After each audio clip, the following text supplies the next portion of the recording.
The Supreme Court is set to consider three blockbuster cases on Tuesday, all of them about President Donald Trump's long-sought financial records and whether or not they must be released before the 2020 election.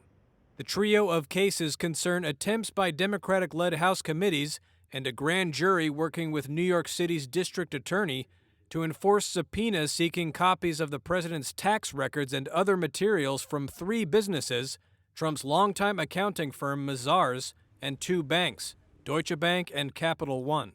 Investigators want the records to examine everything from possible tax crimes alleged by Trump's former lawyer Michael Cohen to whether or not Trump's dealings left him subject to the influence of foreign governments. Several things are important about these cases.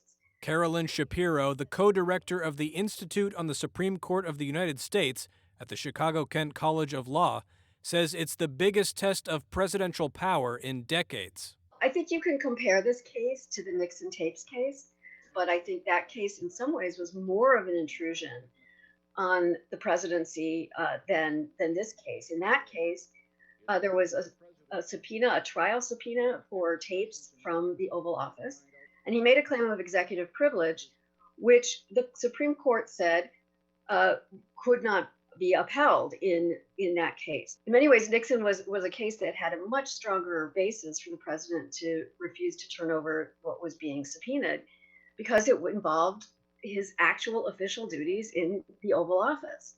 And in this case, the subpoenas seek only private records that have nothing to do with the conduct of the president in office. And in fact, he has not claimed executive privilege. He's claimed a variety of other reasons why he shouldn't have to turn them over. Trump's lawyers argue that his financial records cannot be handed over because of his authority as president under the Constitution, pointing to Justice Department guidance that asserts that a sitting president cannot be indicted.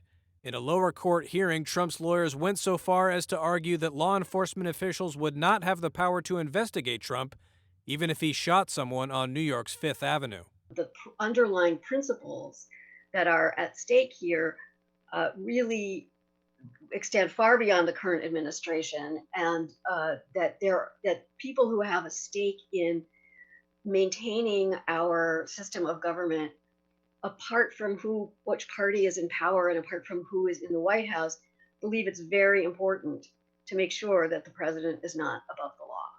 Tuesday's oral arguments will be conducted by teleconference. The rulings from the 9 justices are due by the end of June. In all three cases, lower courts in Washington and New York ruled against Trump.